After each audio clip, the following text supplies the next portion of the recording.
Imagine training for years, pushing your body to the limit, only to lose your shot at history because the rules changed.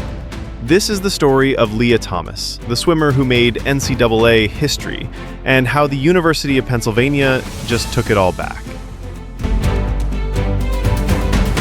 Back in 2022, Lia Thomas became the first openly transgender athlete to win an NCAA Division I title. She dominated the women's 500-yard freestyle, setting records, breaking barriers, and instantly becoming one of the most controversial figures in modern sports. Some hailed it as progress. Others, they said it wasn't fair competition. What followed was a federal investigation.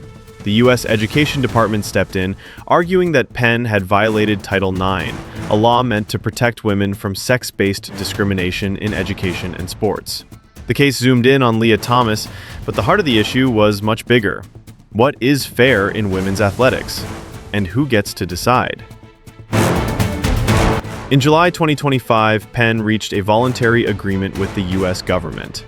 As part of the deal, they agreed to restore every title and record lost to Lia Thomas back to the female athletes who would have won.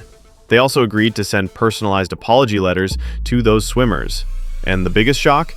Penn must now ban biological males from competing in any women's sports team on campus. In a public statement, Penn President J. Larry Jamieson said the university had simply followed NCAA eligibility rules back in 2022. But now, he admits, those rules left some students at a disadvantage, athletes who felt anxious, sidelined, or robbed of fair competition. Penn apologized, acknowledging the damage while stressing their commitment to inclusion and compliance moving forward. But this isn't just about one college, one swimmer, or one country. Across the globe, sports organizations are redrawing the rules. FINA now bars transgender women from competing unless they transitioned before puberty.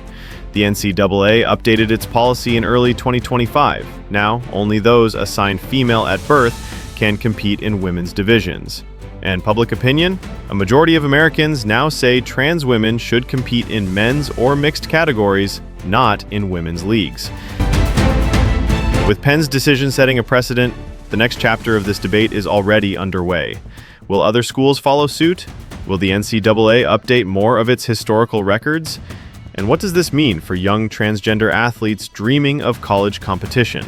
For many, this case is a turning point. One side calls it justice. The other calls it exclusion. The debate over fairness in women's sports isn't going away. But this decision by Penn might be the moment everything changed. So we ask you, should biology decide who competes in women's sports? Or should identity play a role too? Drop your thoughts in the comments, subscribe for more deep dives like this, and until next time, stay sharp, stay curious.